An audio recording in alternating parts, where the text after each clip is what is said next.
Assalamualaikum warahmatullahi wabarakatuh.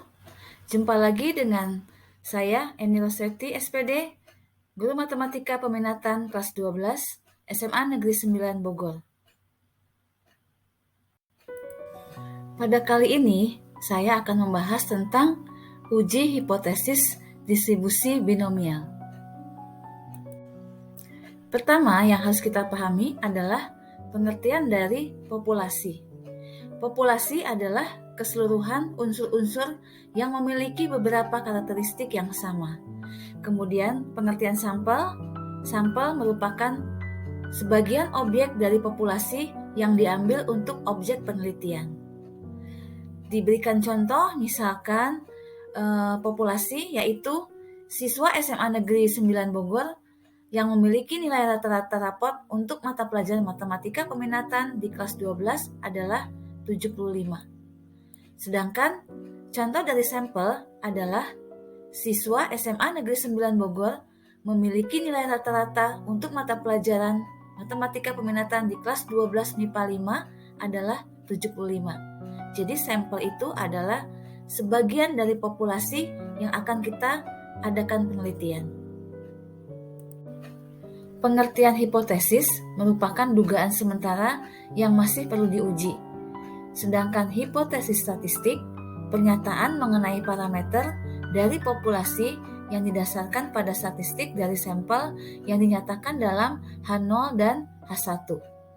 Hipotesis nol atau H0 adalah hipotesis yang diarahkan untuk diuji kebenarannya dan merupakan pernyataan yang bertentangan dengan keyakinan peneliti.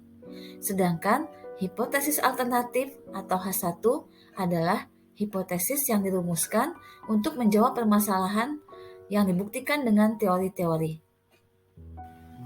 Langkah-langkah pengujian hipotesis yang pertama, menentukan parameter yang akan diuji. Yang kedua, terjemahkan dugaan penelitian ke dalam pasangan hipotesis H0 dan H1. Ketiga, tentukan taraf nyata atau alfa yang akan digunakan. Keempat, kumpulkan data melalui sampel acak N. 5. Pilih uji statistik yang lengkap. Keenam, tentukan daerah dan titik kritis pengujian. 7. Lakukan pengujian untuk menolak atau menerima H0. Dalam menentukan hipotesis, ada 3 uji hipotesis. Yang pertama, uji dua pihak, yaitu H0, P sama dengan P0, H1-nya P tidak sama dengan P0. Yang kedua, uji satu pihak kanan, H0, yaitu P kurang dari sama dengan P0, dan H1-nya P lebih dari P0. Yang ketiga, uji satu pihak kiri, yaitu H0, P lebih dari sama dengan P0, dan H1-nya P kurang dari P0.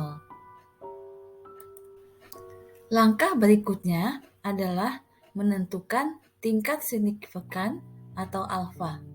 Tingkat signifikan atau taraf nyata bilangan-bilangan yang menunjukkan peluang untuk melakukan kekeliruan, menolak H0 yang seharusnya diterima, atau menerima H0 yang seharusnya ditolak. Kemudian, kita juga menentukan distribusi binomial. Rumus yang digunakan adalah sigma dari K sama dengan 0 sampai dengan X, kombinasi K dari N dikali P pangkat X, kemudian dikali Q, N dikurangi X. Langkah berikutnya adalah pengambilan keputusan. Terlebih dahulu ditentukan kriteria uji setelah perhitungan distribusi binomial. Jika P kurang dari alfa, maka H0 ditolak. Dan jika P lebih dari sama dengan alfa, maka H0 diterima. Setelah kriteria uji didapat, bisa diambil kesimpulan bahwa uji hipotesis pada suatu kejadian dapat diterima atau ditolak. Untuk lebih jelasnya, perhatikan contoh soal berikut ini. Dari 10 sampel yang dipilih secara acak, ternyata 5 orang memilih berbelanja di pasar modern dan sisanya memilih berbelanja di pasar tradisional. Jika taraf nyata yang digunakan adalah 5%, ujilah peluang populasi memilih pasar modern tersebut kurang dari 70%. Penyelesaian dari contoh soal di atas, kita tuliskan terlebih dahulu apa yang diketahui, yaitu jumlah kejadian atau N sama dengan 10. Kemudian peluang P atau P0 sama dengan 70%, sama dengan 0,7. Kemudian Q sama dengan Q0 sama dengan 1 dikurangi P, yaitu 1 dikurangi 0,7 berarti 0,3. Kemudian kejadian yang diharapkan sebanyak K-nya 5. Kemudian hipotesis yang akan kita gunakan disesuaikan dengan soal yang diminta, yaitu H0 P lebih dari sama dengan 0,7, sedangkan H1 adalah P kurang dari 0,7. Demikian pembelajaran yang bisa saya berikan untuk kali ini. Sekian dan terima kasih. Wassalamualaikum warahmatullahi wabarakatuh. Kita perhatikan juga taraf nyata yang diketahui dalam soal, yaitu tingkat signifikan atau taraf nyata yang digunakan dalam soal tersebut adalah alfa sama dengan 5% atau sama dengan 0,05. Kemudian kita hitung pula distribusi binomialnya, yaitu kita menghitung sigma dari X sama dengan 0 sampai X sampai dengan 5, berarti soal yang diketahui.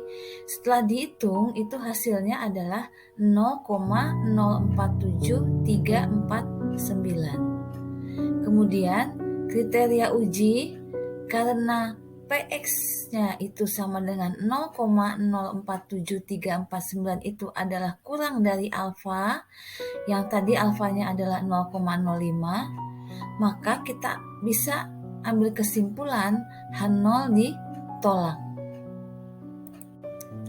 Maka bisa kita ambil kesimpulan dari uraian pengujian di atas dapat disimpulkan bahwa populasi memilih pasar modern tersebut kurang dari 70%.